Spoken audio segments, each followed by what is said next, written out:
ሰላም እንዴት ናችሁ? የኪሩቤል አሃዱ ፖድካስቶች በጣም የሚያቃጥል ምግብ እንደምወድ ቅርብ ያሉ ሰዎች ያውቃሉ፣ ግን ሶሻል ሚዲያ ላይ አሳይቼ አላውቅም። ሶ ይሄ 4 ታይምስ የሚባለውን የኮሪያን ኑድልስ እየበላን ነው ዛሬ ፐርሰናል ዲቨሎፕመንት ኮንሰፕት ላይ የምናወራው። ሶ ዴፊኒትሊ እስኪ የሚያደርገን እናያለን። ሪያክሽን የለንም ወይስ የተንፈራፈርን ነው የሚለውን ዊል ኢንጆይ ኢት ቱጌዘር። በነገራችን ላይ የምናወራው ሀሳብና የሚያቃጥለው ኑድልስ ምንም የሚያገናኛቸው ነገር የለም። እንደውም ተቃራኒ ሀሳብ ነው የሚመስሉኝ፣ ግን እስ ቻሌንጅ እና ዊል ትራይ ኢት። የመጀመሪያውን ንግግር ቀምሰነው ነው የምንጀምረው።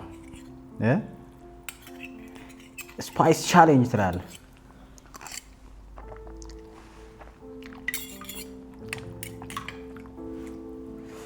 ዳም ኢትስ ጉድ። በራሳችሁ ግን ትኮራላችሁ። የምር ቁጭ ብለህ ቤት ውስጥ ኦር የሆነ ካፌ ውስጥ ቁጭ ብለህ ኦር ቤተክርስቲያን ሄደ የሆነ ቦታ ሆነ ላይፍህን ወደኋላ ብታየው የምር ፕራውድ ያደርጋል። ትኮራለህ በራስህ። የምር ከጠይቃችሁ እኔ በራሴ ላይፍ አልኮራም። እግዚአብሔር ይመስገን ብዙ ያረኳቸው ነገሮች ቢኖሩም ብዙ የማያኮሩኝ ነገሮች እና ደግሞ ብዙ ማድረግ አለብኝ ብዬ ማሰቤ ብዙ እንዳልኮራ ያደርገኛል። ፕራውድ አልሆንም በራሴ። የተለያየ ምን ያህል ወራት ይቀሩኛል ብላችሁ ታስባላችሁ? እኔ ለምሳሌ 31 ዓመቴ ነው። ከዚህ በኋላ ምን ያህል ዓመት እኖራለሁ ብዬ አስባለሁ። ፕሪዲክተብል አይደለም፣ የሚታወቅ አይደለም። ግን ደግሞ ምን ያህል ወራት በወራት ብናስቀምጠው አንድ ዓመት ስንት ወር አለው? 12 ወር አይደል? 30 ዓመት ብኖር 12 በ30 ነው ቶታሊ እዚህ ምድር ላይ የሚቀረኝ ማለት ነው። ከዚህ በኋላ አንድ ዓመትም ሊቀረኝ ይችላል፣ 5 ዓመትም 30 ዓመትም ዊዶን ነው። ማንም እችን አያውቅም። አለመነገሩ ደግሞ በጣም ዘሞስት ኢምፖርታንት ነገር ነው። ሶ በመጣኸው መንገድ ምን ያህል ፕራውድ ነህ በራስህ? ሰዎች ሪፍሌክት ቢያደርጉት በመስታወት ውስጥ አይደል ህይወት ያረካቸው ነገሮች ሁሉ እንደ ሙቪ ቢታይ ምን ያህል በኩራት ክፈቱት ትላለህ?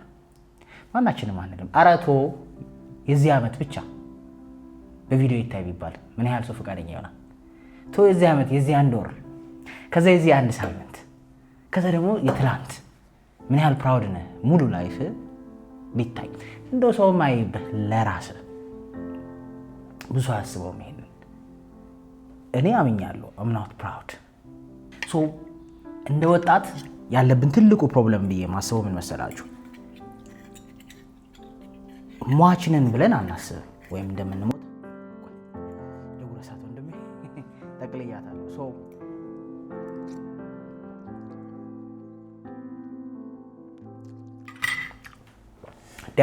ሶ አብዛኞቻችን ፕራውድ የምንሆንበት ህይወት የለንም፣ ግን ኤኒ ታይም ከዚህ ምድር ልንነጠቅ እንችላለን አይደል?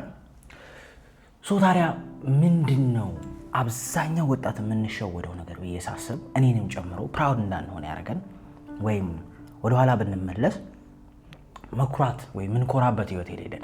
ይህንን ስል የሚያሸማቅ ነገር አድርገናል ብቻ አይደለም፣ ፕሮዳክቲቭ ባለመሆናችን አይደል? መስራት እያለብን ባለመስራታችን፣ መለወጥ እየቻልን ባለመለወጣችን፣ እድሎች እያሉን ባለመጠቀማችን ራሱ እኮ እናፍራለና ያሸማቃል። ያን እድል ባለመጠቀም አይደል? በሱ አንግል እንኳን ስናስበው በጣም የሚሸውደን ብዬ ማስባቸው ነገሮች አሉ። እኔንም የሚሸውደኝ በተወሰነ መልኩ አብዛኞቻችሁንም ከዚህ በኋላ የሚሸውዳችሁ ብዙ ጊዜ ያለን ይመስለናል። ይህንን ሀሳብ አንድ ፖድካስት ላይ ነው የሰማሁትና በጣም ቱ ማይ ሀርት ላይ ነካኝ። በጣም ጊዜ ያለን ይመስለናል። እኛ ብቻ አይደለንም ባይዘው ጊዜ ያለን ይመስለን፣ የምንወዳቸው ሰዎች ራሱ ጊዜ ያላቸው ይመስለናል። ትልቁ ኢሉዥን እዚህ ምድር ላይ we think we have time። የሆነ ነገር ለመስራት ሰዓት ያለህ ነው ይመስል፣ በቃ ነገ የተሰጠህ ነው ይመስል። አንኳ ጥሩ ነው በሰላም ለመኖር ነገ እንደተሰጠህ ነው መኖር እኮ መልካም ነው። ግን ብዙ ነገሮችን ከማድረግ ደግሞ ወደ ኋላ ይስባል።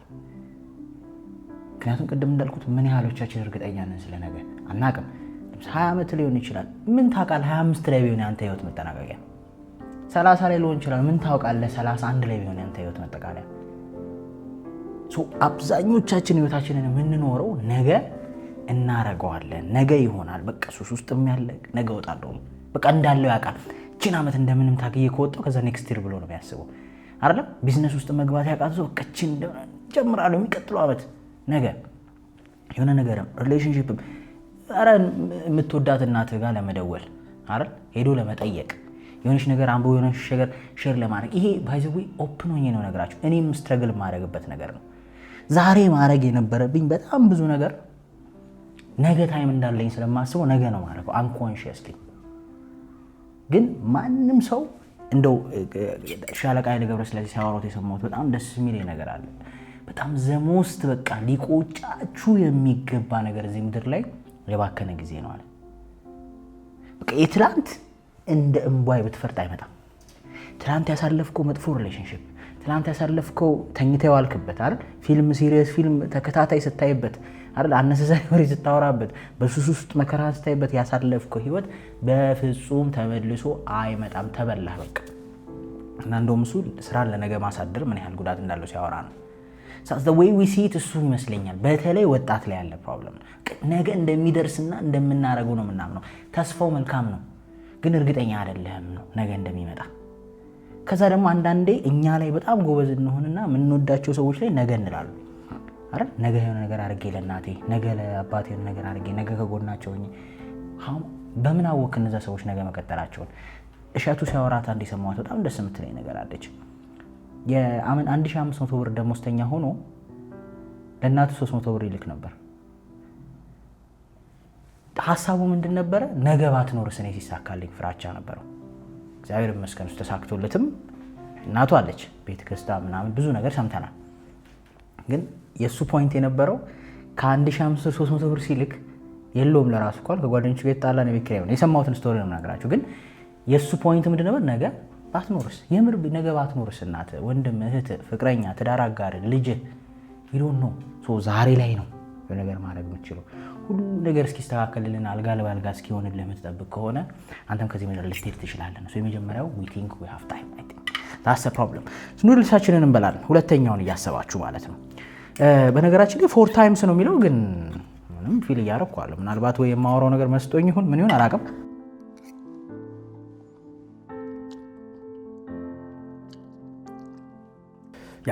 ሁለተኛው ደግሞ ትልቁ ሰዎች አፕሩቭ እስኪያረጉን ወይም ደግሞ ሞቲቬሽን እስኪመጣ የምንጠብቀው ነገር አለ። ትልቁ ችግራችን እሱ ነው።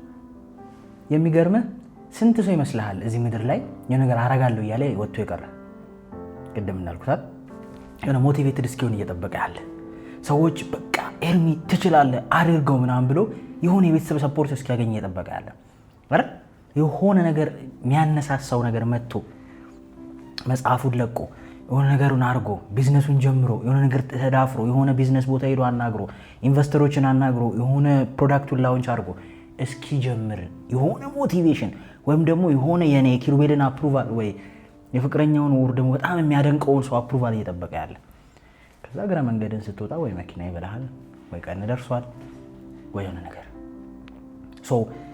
የሆነ ቦታ ለመድረስ የሚገርም ሞቲቬሽን ነው የምንጠብቀው አብዛኞቻችን። በቃ የሆነ ሰም ካንደ አፕሩቫል ኦር ሞቲቬሽን። እሱ ደግሞ ትሞታታለህ እንጂ አይመጣም። መቼም ነው የማይመጣው። ምክንያቱም ሞቲቬሽን ራሱ መነሻው ለሆነ ነገር ተነሳሽነት መነሻው ራሱ እየደበረ ማድረግ ነው። እስኪ አብዛኛው ነገር አስተውሉት። ለምሳሌ ቤተክርስቲያን ለመሄድ በጣም አንሞቲቬትድ እንሆናለን። ሄደህ ስትመለስ ብዙ ጊዜ የተሸወድነው ወይ ማርኬት ላይ የተሸጠልን ነገር ምንድነው መሰለ? የሆነ ነገር ለማድረግ ሞቲቬትድ መሆን አለብህ ነው። የሆነ ነገር ማድረግህ ነው ግን ሞቲቬት የሚያደርግ ምንም ጥያቄ የለውም።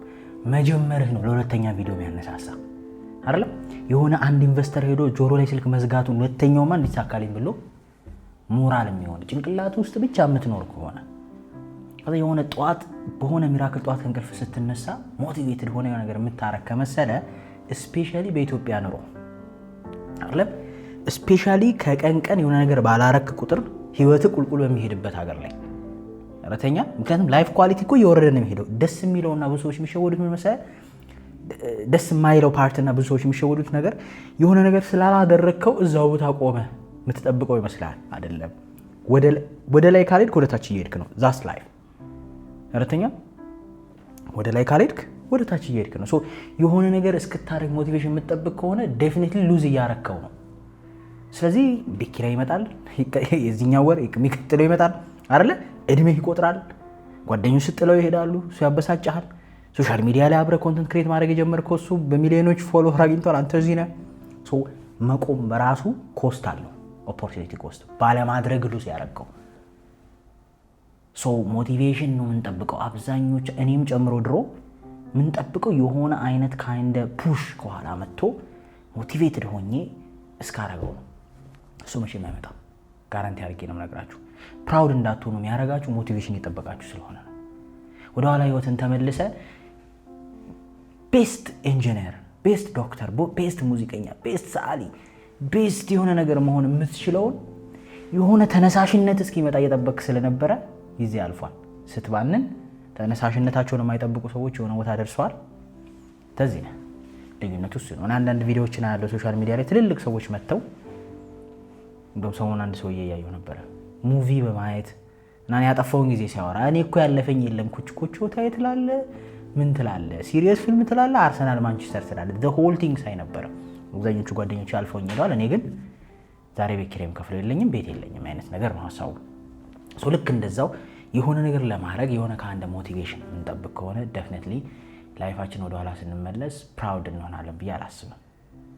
እንደውም በራስህ የምትኮራው በራስህ ዘ ሞስት ደስተኛ የምትሆንበት ነገር ብዬ ማስበው እየደበረ ያረካቸው ነገሮች ናቸው። ዛሬ ላይ የሆነ ቦታ ደርሰው ያያቸው እያስጠላ ያረካቸው ነገሮች፣ እያቅለሸለሸ ገፍታ ያረካቸው ነገሮች they give you power. wow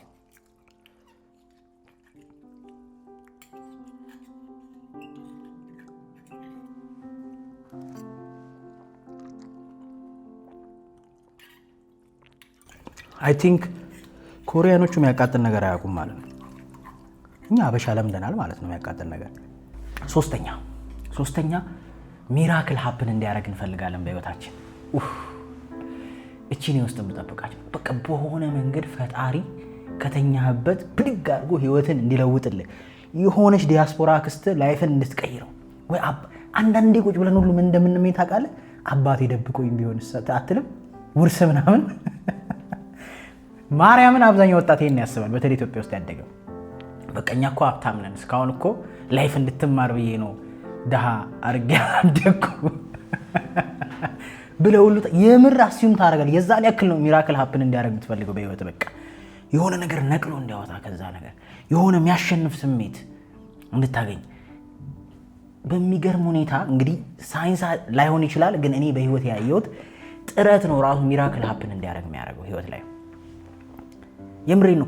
አንዳንድ ሶሻል ሚዲያ ላይ ሰዎችን ስታዩ ሚገርም ብር ማግኘት ሲጀምሩ ወይም የሆነ ቦታ ፌመስ ሆነው ስታዋቸው ወይም ህይወታቸው ተቀይሮ ስታዋቸው ለኛ የሚመስለን የምንሸወደው በሱ ምክንያት ይመስለኝ ምኞታችን ሚራክል ሀፕን ያደረገላቸው ይመስለኝ። ግን ይፈርታቸው ወይም ጥረታቸው ነው ሚራክሉን ሀፕን እንዲያደርግ ያደረገው። ለምን ብላችሁ ጠይቁኝ። ትላንት የሙዚቀኛ እሱ ባለውን ቪዲዮ እያየሁ ነበር። በ13 ዓመቱ አይደል ስለ እየተወዳደረ ማለት ነው። አላቅም ነበረ፣ ገረመኝ። ምክንያቱም ዛሬ ላይ እሱ ባለው የምናደንቀው አርቲስት ነው። አልታስተውለውም፣ ግን ያን ገና በ13 ዓመቱ ነው ሲሞክር የነበረው ሙዚቃ ረተኛል። ግን እሱ ብዙ ሰው የሚያስበው ምንድን ነው? እሱ ባለውን ምናልባት መንገድ ላይ ቢያየው ቆንጆ መኪና እየነዳ ሊሆን ይችላል። አረ ፌመስ ነው፣ ውጭ ሀገር ሊሄድ ይችላል ምናምን።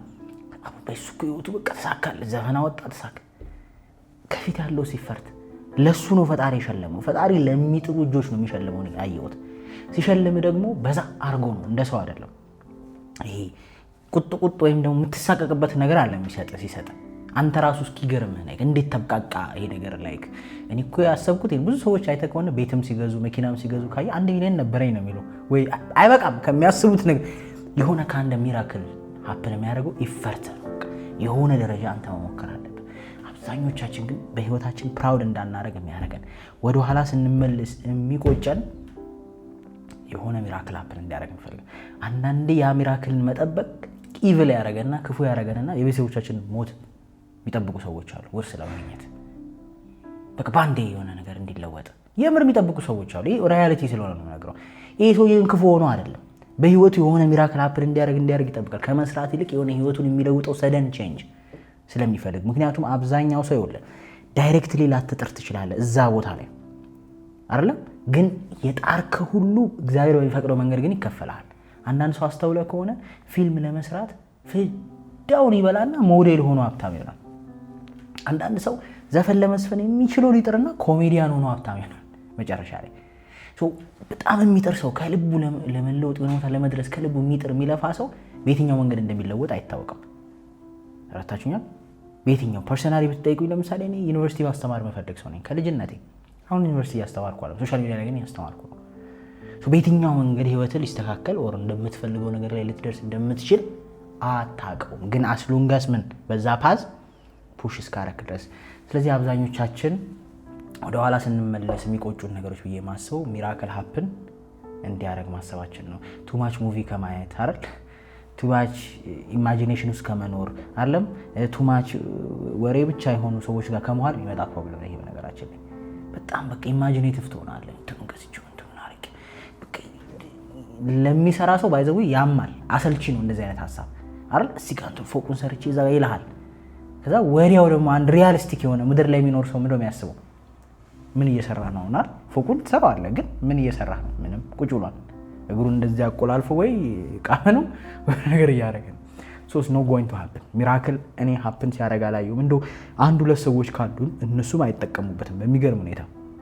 በሆነ ታምራዊ ነገር ሎተሪ እንኳን የደረሳቸው ሰዎች ስተሪ ካረጋቸዋቸው በሚገርም ሁኔታ አብዛኞቹ ሎተሪ የደረሳቸው ሰዎች ብሮክ ናቸው። አሁን ዝግጁ አይደሉም። ኢቨን እንኳን ሚራክል ሃፕን ቢያደርግ በህይወት ወይም ተአምር ሃፕን ቢያደርግ ለመቀበል ሬዲ የሆነ ትከሻ የለም። አለመልከ ቁጭ ማለት ነው አይደለም። ሶ አይ ቲንክ ወደ ኋላ ሪግሬት የሚያደርገን አንዱ የሚመስለኝ የሆነ ሰው መጥቶ እንዲያድንህ መፈለግ ይመስለኛል። የሆነ ተአምራዊ ነገር አይደል ከፍቶ የሚሰጥ ሰው ካሁን ይመስላል። ኢቭን ደሃና ትኖራ ካሁን በሆነ መንገድ የምትፈልገው ነገር ማድረግ የምትችል ይመስልሃል። ጭንቅላት ነው ባይዘው ትሪክ የሚያደርግ። አትችልም፣ አታረግልህም። እሷም ካንተ እየጠበቀች ነው ነገ ልጅ ይደርስልኛል ብላ። ምንም የለም አካውንት ውስጥ ኤክስፔክት የምታደርገው ብር። ሶ ወደ ኋላ ስትመለስ ያን የጠበቅባቸው ጊዜያቶች ይቆጫዋል። ፕራውድ እንዳትሆን ያደርጋል። ምክንያቱም በጣም በቃ ያልሆንከውን እንደታመመ አክት አድርገሃል። ያልደበረህን እንደደበረ አክት አድርገሃል። ገመድ እያሳየ ቤተሰቦችን አስጨንቀሃል። የምሬን ነው የምላችሁ። ይኸው በሰውየው አንግል ወይም ያን በሆነው ልጅ አንግል ካየ ነው ለሱ ህመም ሊሆን ይችላል። ግን እውነታው ዲፕ ተነስ እንቅልፍ ብለው ያ ሰውዬ ሂስ ትራይንግ ሃርድ የሆነ ነገር ሚራክል ሃፕን እንዲያደርጋል። በማልቀስ በመተከስ ሰክሮ በመግባት ነገር ማድረግ ቤተሰብን በማስጨነቅ ነገር ይፈጠራል ብሎ የሚያምን ሰው አለ። አያረግም። ብዙ ሰዎች ዋጋ የከፈሉበትም 10 ዓመት 15 ዓመት እድሜያቸውን አቃጥለው ቁጭ ብሎ የቀሩበትም ነው ይሄ። እስ ነው ጎይንግ ቱ ሃፕን። አንተ ካልሄድክ ወደ ሚራክሉ እኔ ሚራክል ለማይሰሩ ሰዎች ሲያፕን ሲያረጋ አላየሁም። ኤክሰፕሽናል ካለ እንግዲህ እታረማለሁ፣ ግን ይሄ ባለው ህይወት ያላየሁትም። ኦኬ እሺ ፋይናል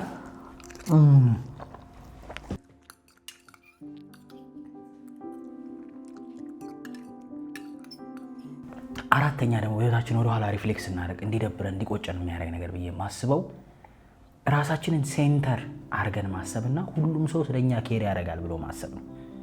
በተለይ ትንሽ አትራክቲቭ ስትሆን ያንግ ላይ አይደል ትንሽ ሸሚዝን ተኩሰ ስትሄድ ወይ ወንድ ስትሆን ወይ ትንሽ ቁመት ረዘም ብሎ ምናምን ሴቶች የሚያዩ ስትሆን ወይ ሴት ልጅ ትንሽ መልክ ሲኖርሽ ምናምን ሁሉም በራሱ መንገድ ነው። በእርግጥ ግን ሞስትሊ ያለው ይሄ ነው ዋጋ የሚያስከፍለን። ከዛ በአነሰሰሪ አቴንሽን ልክኛ ሴንተር ኦፍ ዘ ዩኒቨርስ አድርገህ ራሳችንን እናስብና አት ዘ ኤንድ ኦፍ ዘ ዴይ አፕሩቭ ተደርገህ ተደንቀህ አይደለም ጀግና ተብለህ እቺን ተክለ ህይወት ላይ ቼንጅ ለማታመጣበት ነገር ዋጋ መክፈል አይደል ዘ ሞስት በቃ እንትን ቀልደኛ ለመሆን የሚጠርሰው አጋጥሞ አቅም ልጅ ሆነ የሞስት ብዙ ቢራ ቢጠጣ ወይ በማይጠቅም ነገር በቃ ሴንተር ለመሆን አቴንሽን ለመሳብ አይደል ዘ ሞስት ብዙ ሴት ዴት የምታረግ ወይም ብዙ ቺክ ዴት የሚያደርግ ወንድ ለመሆን ይቆጫል። ምክንያቱም ያን ሁሉ የምናደርገው ምንድነው በሌሎች ሪስፔክት ለመሆን ሴንተር ኦፍ አቴንሽን ለመሆን ነው አይደል። ግን ያ ሁሉ ሴንተር መሆን አይጠበቅም። ምናልባት ጥግ ላይ ማንም ሰው ሳያዩ የነበረው ሰውዬ ዊን ያደርጋል ላይፍ ላይ ባህርልም ቢሮ አንኳኩተ ለመግባት እድል አታገኝም። እንደ ፊውቸር ወደ ኋላ ስትመለስ ጥግ ላይ ከተቀመጠው የበለጠ ግን የተሻለ እድል ነበረ በዛ ሰዓት። ግን የት ነው ዌስት ያደረከው ታይምን? አቴንሽን በመፈለጋል የሚያስጨንቅ ሸሚዝን መተኮስ፣ ጫማን መወልወል አይደል ፀጉርን ማስተካከል፣ ከዛ አስፓልት ላይ ቁጭ ብሎ ጫማ ማስጠረግ። ትምህርት ቤት ስቶሪው ትዝ ስለሚለኝ ነው the way people do that። አንዳንደኛም እናደርገዋለን ያቺን አቴንሽን በመፈለግ ውስጥ ነው በቃ። ከዛ በዛ ሰዓት በቃ የሴቶቹ አቴንሽን እድሜ ምኑ አንደርስታንድ ማድረጉ አለ። ግን ወደ ኋላ ስትመለስ ያን አቴንሽን ከማገኝ ባያዩኝ ይሻለኝ ነበር ትላለህ። አራተኛ ምክንያቱም የአቴንሽን ፌድ ሲያደርግ በራሱ ባሪያ ስለሚያደርግ ጭንቀት ይመጣል። በነገራችን ላይ አንዳንድ ነገሮችን መልመድ የሌለብህ ስታጣቸው ስለሚያምን ነው። ሁሉም ሰው ስታምር ያላት ሴት ብላ ያደገች ሴት ስታድግ መልኳ ቢቀየር ወር ቢበላሽ ዲፕሬሽን ውስጥ ለመግባት ታውቃለህ፣ ትታመማለች። ለምን? ብሬኗ ለምዷል ያን አቴንሽን። አሁን ሰው ኖቲስ የማያረጋትም ምን ያህል ሰልፍ ዳውት እንደሚገጥማት ታውቃለህ? ምን ያህል ያን አቴንሽን ባላየው ኖሮ ወደ ማለት ነው የምትመጣው፣ ሪግሬት ወደ ማድረግ ለተኛል። ስለዚህ አነዛዘሪ አቴንሽን በቃ እንዳልኩት ልክ ያልሆነ አቴንሽንን ቼዝ በማድረግ ሴንተር አድርገን ራሳችን በቃ የተሳካልን ነው ይመስለን እኮ ደግሞ የተሳካልህ ካንተ በላይ ሰው የለም። ከዛ እያየኸው ሲያሽቆለቁል ታየዋለህ እያደግህ ስትመጣ። እነዛ ሰዎች የራሳቸውን ህይወት መኖር ይጀምራሉ። ለካ አክቹሊ ሰው ጉዳዩ አይደለም። ከትፍትት ወደ ቤቱ ከተመለሰ በኋላ ስለአንተ ጉዳዩ አይደለም። ሁሉም ሰው የራሱ የሚያስጨንቀው ነገር አለ። አንተ ጸጉር ቁርጤ እዚህ ጋር ቅርጹ ተበላሽቷል ብለህ እንደምትሄደው ያኛው ሰውዬ ደግሞ ስሩ ላይ የሆነች ነገር ጠብ ብላበት ያችን ጠብታ አያት አላያት እያለ ነው አይደል? ወይ ደግሞ ምሳዬን ምን ይሆን የሚበላው እያለ ነው። ጨንቆት ሊሆን ይችላል። ኪስ ውስጥ ያለው ብር ከወር እስከ ወር የቤት ኪራይ መች ነው የምከፍለው እያለ ነው። አንተ ምን እያሰብክ ነው? እያየኝ ነው በቃ እያለች ነው እሷ ፍዳዋ የምትበላው። ግን እሱ እያያት የት ነው? የቤት ኪራይ ላይ ነው አይደል? የተሳካለት ደግሞ ከሆነ ቢዝነሱ ላይ ነው። ሁሉም ሰው የምሬን ነው ያየናል፣ ግን እያየን አይደለም። ከሰከንዳትና ከደቂቃት የዘለለ ጉዳይ አይሰጠውም ስለኛ የሚሰጠው እየመሰለን ግን ሌሊቱን ሙሉ ስንጨነቅ ምን ለብሰውን አይደል? ሌሊቱን ሙሉ የምናሳየውን ነገር ስንጨነቅ አይደል? ያን ሁሉ ፍዳ ያጠፋው ጊዜ ምን አለ ያንን ሰዓት አይደል? ሰዎች አቴንሽን ትተውልኝ እኔ አንገቴን ደፍቼ በሰራው። ምክንያቱም አቴንሽን በዛው ልክ እንዳትሰራ ያደርጋል፣ ሰርተ እንዳትበላ ያደርጋል፣ ዝቅ እንዳትል ያደርጋል። ትላንት ከክላሱ አንደኛ ጠባሽ የነበረ ልጅ ዛሬ ወርዶ ነገር መስራት ይከብደዋል እኮ በገዛችሁ አይደል? ትላንት መቀቼ የት ነው የምትደርሰው የተባለች ልጅ ዛሬ ወርዳ ዝቅ ያለ ስራ መስራት አትችልም። ስለዚህ እስር ቤት ማለት ነው። ሰው ይቆጫል፣ ምን ነው ባልታየው ኖሮ እያልክ ማለት ነው። ሰው ብሊቭ ሚ ይሄ ነገር ወደ ኋላ ስንመለስ ላይፋችን ላይ ተጽዕኖ ያመጣ ነው ወይም ዋጋ ያስከፈለን። ስለዚህ ከዚህ በኋላም ቢሆን ፕራውድ መሆን የምትፈልጉ ከሆነ በህይወታችሁ ሞስት ኢምፖርታንት የሆኑ ሰዎች ውጪ ስለሌላው ሰው ብዙ ግድብ አይሰጣችሁ ጥሩ ነው። ህገ ወጥ ነገር አይደረግም አይደል? መጥፎ ነገር አለማድረግ ኃጢአት ምናምን እያልን እነሱን ነገሮች ትተናቸው ግን ማንም ስለናንተ ጉዳዩ አይደለም። እናንተ ከአንድ ቀንና ከሁለት ቀን ሶሻል ሚዲያ ላይ ምን ያልሰማነው ታሪክ አለ? አሁን ስለነሱ ነው እንደምታስበው አንተ? በጣም ብዙ ሊትራሊ ሴክሹዋል ቪዲዮ የተለቀቀባቸው ሰዎች አሉ። በቃ ስለነሱ ማሰቢያ ጊዜ የለም። አንተ የራስ ህይወት ራሱ እንደሱ አይነት ቪዲዮ ነው ባል አይደል? እሱ ጭንቀት ላይ ነው። ሶ አክቹሊ ያን ማለት ሳይሆን ሐሳቡ እሱ ጋር ለማገናኘት ሳይሆን ፕራውድ መሆን የምትፈልግ ከሆነ ፎከስ ሰዎች ምን ይሉኛል ሳይሆን አይደል? ወይም ሰዎች አቴንሽን እንዲሰጡ ሴንተር ለመሆን ሳይሆን መጣር ያለብህ ከጥጎነ የሚጠቅምህን ነገር ማድረግ አይደል? የሰዎች አቴንሽን ወደ አንተ ፍላጎትና ሞኔታይዜሽን ካላመጣው ስፖይንትለስ እንደውም እስር ቤት ነው። በጣም ብዙ ቲክቶከሮች ሶሻል ሚዲያ ላይ ያሉ ሰዎች ሲቸገሩ ታያለህ። በእግራቸው ሲሄዱ ወይ መኪና ስለሌላቸው ወይ በየኢቨንቱ የሚለብሱት ልብስ ስለሌላቸው በየቪዲዮ ቀረጻው ጸጉራቸው ስላልተሰራ ጭንቀት፣ ስትረስ ጭራሽ በገዛ እጅ ሴንተር ሆነ በገዛ እጅ ስትረስ ላይ መውደቅ ማለት ነው። ሴንተር እንኳን መሆን ካለብህ ምክንያታዊ ነው መሆን ያለበት። ያንን አቴንሽን ሞኔታይዝ ማድረግ የምትችል ከሆነ ብቻ ነው። ፕራውድ መሆን የምትፈልጉ ከሆነ የምሬን ነው ሴንተር ለመሆን አጣሩ። ምክንያት ያልሆነ ሴንተር አያስፈልጋችሁ። ለማንም ምንም እንደሆንክ ነው ማሰብ ያለብህ። ዩር ኖበዲ አንቲል የሆነ ቦታ ሆነ ሰምባዲ እስክትሆን ድረስ። በተለይ ፌክ የሆነ አቴንሽን ማለት ነው። አምስተኛ በነገራችን ላይ እኔ ከ10 3 ነው ሬት ማድረገው። መቃጠል ቢቀርም ኦልሞስት አልቋል። ሾርባውን አልጠጣም እንዳትሉኝ። አምስተኛ ፕራውድ እንዳንሆን የሚያደርገን ነገር ብዬ የማስበው እያንዳንዱ ሀሳቦቻችንና ስሜቶቻችንን ልክ ናቸው ብሎ ማመን ነው። በህይወት ዘመን በየቀኑ የሚሰሙን ስሜቶችና ፊሊንጎች፣ ሀሳቦች ልክ ናቸው ብለህ የምታምን ከሆነ believe me ትጸጸታለህ። ምክንያቱም አብዛኛው ስሜቶቻችን ውሸትና ጊዜያዊ ናቸው። እነዛን ጊዜያዊና ውሸት የሆኑ ስሜቶች ተከትለ ያረካቸው ነገሮች ወደ ኋላ ስትመለስ ባልታየብኝ ሲጀምር እንዳልኩት ባልተቀረጸብኝ አይደለም የትላንቱ የአመቱን የእድሜ ልኬን የትላንትና ወዲያዬን ባልታየብኝ እንድትል የሚያደርግ እሱ ነው። ስሜትና ሀሳብ ምልክቶች ናቸው፣ ምንም ጥያቄ የለውም። የሰው ልጅ ሲኖር ሲግናል የሚሰጡ ናቸው። ሀሳብ ነው ወደ እውነት የሚቀየረው። በጣም ኢምፖርታንት ናቸው። ግን በሚገርም ሁኔታ እነዚህ ሀሳብና ስሜቶች መፈተን፣ መመዘን፣ መታየት፣ መጣራት፣ መጠለል አለባቸው። አዘርዋይዝ ዋጋ ያስከፍሉሃል። እስኪ በቀን ውስጥ እንደ አንድ ወንድ ልጅ ከስንት ሴት ጋር አይነ ይዛዛ ይላል። እነዛን ስሜት ሁሉ ቦታ የምትሰጣቸው ከሆነ ህይወትህን አስበው አይደል? በቀን ውስጥ ስንት ክፉ ሀሳብ ታስባለህ? እነዛን ሀሳብና ስሜቶች ሁሉ ቦታ የምትሰጣቸው ከሆነ ህይወትህን ኢማጂን አድርገው። አትጸጸትበትም? በቀን ውስጥ ስንት ጥሩ ሀሳቦች ይዘህ ትመጣለህ? እነሱን ደግሞ ባለማድረግ አትጸጸትም? ስለዚህ ጥሩና መጥፎ ሀሳብ መመዘን አለበት ወደ ተግባር ከመምጣቱ በፊት። ኤርሚያስን ጥላቻ ስሜት ከተሰማኝ ደብሮ ምጣለው ኤርሚያስን አዛሆል ምክንያት አለኝ። ፊልተር ማለት እሱ ነው፣ ሀሳብን መመርመር ማለት ነው። ኪሩቤል በጣም የሚደብረኝ ሰው ነው አልሽ አንድ ሴት ወይም አንድ ወንድ አለ ሶሻል ሚዲያ ላይ ጀኑሊ ለምንድን ነው ምንድነው ከልብ የሚያናድድ ምክንያት መግለጽ ትችላለህ? ምክንያት ካለ አትሊስት አሪፍ። ያ ምክንያት ራሱ ከዛ በላይ እንዲያስኬድ መሆን የለበትም። ጭንቅላትን ብዙ ሰዎች ኮንትሮል የማናደርገው እንደዚህ ሶሻል ሚዲያ እየመጣን የሚያመልጠን ለዛ ነው። ሀሳብና ስሜትን የመመርመር አቅም ስለሌለ በቃ ያመልጣል። የምትናገረው ሹልክ ነው የሚለው። ለምን መሀል ላይ ምን የለም? ማጥለያ የለም አይደል? ሀሳብ ከየት ይመጣል? ስሜት ከየት ይመጣል? ከምታየው፣ ከምትሰማው፣ ከምትዳስሰው፣ ከምትነካው፣ ከተለያየ ቦታ ካደግክበት ኤንቫይሮንመንት ከኮር ቫልዩ ብለህ ከምታስባቸው ነገሮች ሊነሳ ይችላል። እነዛን ሀሳቦች ልክ ነው ብለህ የምታምን ከሆነ ሁሉንም ወደ መድረክና ወደ ጠረጴዛ አውጥቼ እመካከራለሁ፣ እነጋገራለሁ የምትል ከሆነ ከማንም ጋር አትኖርም። ሁሉ ሀሳብ ልክ ላይሆን ይችላል። አንዳንዴ ሰዎችን የምትጠላው እነሱ ክፉ ሆነው ሳይሆን አንተ ክፉ ሆነህ ሊሆን ይችላል። አንዳንዴ ሰዎች የሚደብሩህ እነሱ መጥፎ ሰርተው ሳይሆን አንተ ኢቪል ስለሆንክ ሊሆን ይችላል። ጥሩ ስላልሆንክ ሀሳብን መኖር ያስፈልጋል። አይ ቲንክ የምትጸጸቱበትን ህይወት መኖር የማትፈልጉ ከሆነ በተለይ እዚች ላይ በጣም ፎከስ እንድታደርጉ እፈልጋለሁ። የሚሰማችሁ ስሜት ሁሉ አይደረግም አይደለ? የሚሰማችሁ ስሜት ሁሉ አይነገርም። ራይት? ስለዚህ ሀሳብና ስሜታችሁን በደንብ መርምሩ። አዘርዋይስ ወደኋላ ስትመለሱ ፕራውድ ያልሆነ ላይፍ እንዲኖራችሁ ስለሚያደርግ ነው። ሆፕፉሊ እንግዲህ ኑዱልሱ ግራ ቀኝ አዛብቶብኝ ሊሆን ይችላል። አይ ዶንት ኖ ግን አላቃጠለኝም። ከዚህ የተሻለ ሊያቃጥል የሚችል ነገር ሰጀስት ብታደርጉኝ ከሆነ እንግዲህ ኔክስት ታይም ዊል ትራይ ኢት። መልካም ጊዜ ይሁንላችሁ። ቴንክ ዩ